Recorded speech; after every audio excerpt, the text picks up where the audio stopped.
Date phone identify, তাই না?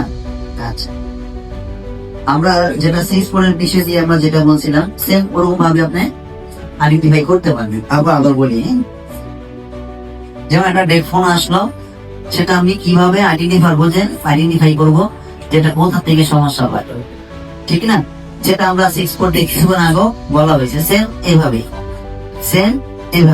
প্রথমত আপনি একটা চার্জার লাগালেন, চার্জার লাগানোর পরে দেখলেন যে এটা এম্পিয়ার কত টানে। যদি আপনি একটা চার্জার লাগানোর পরে দেখলেন যে কোনো এম্পিয়ার টানতেছেন, তাহলে আপনি বুঝতে পারবেন এটার ভিতরে হয়তোবা শর্ট হয়ে গেছে অথবা চার্জিং সেকশনে কোনো সমস্যা আছে। আর যদি দেখেন যে এখানে 2, 3, 4 একটা এম্পিয়ার আসছে, 0.23 এরকম একটা এম্পিয়ার আসছে, তাহলে আপনি বুঝতে পারবেন এটা পাওয়ার সেকশনের দিকে কোনো একটু ঝামেলা আছে।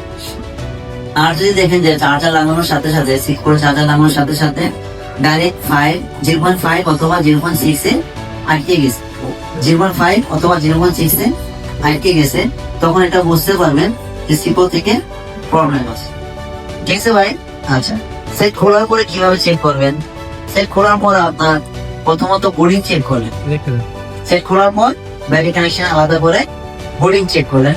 আপনি যদি দেখেন যে বোর্ডিং আসছে, এখানে ধরেন 10 থেকে 40 বা 50 পর্যন্ত একটা বোর্ডিং আসছে, পাওয়ার বাটন ছেড়ে দেওয়ার পরে নেমে গেছে, বোর্ডিংটা নেমে গেছে, তো সেটা বেশিরভাগ প্রবলেম হয় সিপো থেকে। কারণ আপনার পাওয়ার আইসির একটা বোর্ডিং আছে কিন্তু সিপিইউ পর্যন্ত বোর্ডিংটা যায় না, যে একটা ভোল্টেজটা যায় না, এই কারণে এম্পিয়ার মানে বোর্ডিংটা বাড়ে যায়। আবার অনেক সময় দেখা যায় যে একটু বেশি হয়ে যায়, যেমন 5-6 উঠছে, পাওয়ার বাটন চাপ দিলে 5-6 ওঠে, ওটা আপনার ব্যাটারি থেকেও প্রবলেম হইতে পারে এবং পাওয়ার সেকশন থেকেও প্রবলেম হইতে পারে। ভাই বুঝতে পারতেছেন বিষয়টা? আচ্ছা, যদি এখানে দেখা যায় যে আপনার 4 ডিজিটে আপনার 50, 60, 70, 80 বা 100 একটা বোর্ডিং আসছে, 100 মতো বোর্ডিং আসছে, পাওয়ার বাটন ছেড়ে দিয়েছে, বোর্ডিংটা 0 হয়ে গেছে, 9 হয়ে গেছে, তখন আপনাকে দেখতে হবে ব্যাটারিটা আপনার চার্জ কিরকম আছে, অথবা নতুন একটা ব্যাটারি লাগাই আপনি প্রথম চেক করবেন। চেক করার পর যদি ব্যাটারি প্রবলেম হয়, ইনশাল্লাহ সেট অন হয়ে যাবে। যদি ব্যাটারি লাগানোর পর অন না হয়, তখন আপনাকে দেখতে হবে পাওয়ার সেকশনে। পাওয়ার সেকশনে কোথায় দেখবেন, যেমন আপনার কিছু বাক কয়েল থাকে পাওয়ার আইসি পাশে, বাক কয়েলটা একটু নাড়াই ছেড়ে দিলেন, আইসিটা জাস্ট একটু হিট করে নাড়াই দিলেন। তারপরে ক্রিস্টাল আছে, ক্রিস্টালটা একটু হিট করে নাড়াই দিলেন, নাড়া দেওয়ার পরে দেখবেন ইনশাল্লাহ বেশিরভাগই ঠিক হয়ে যায়।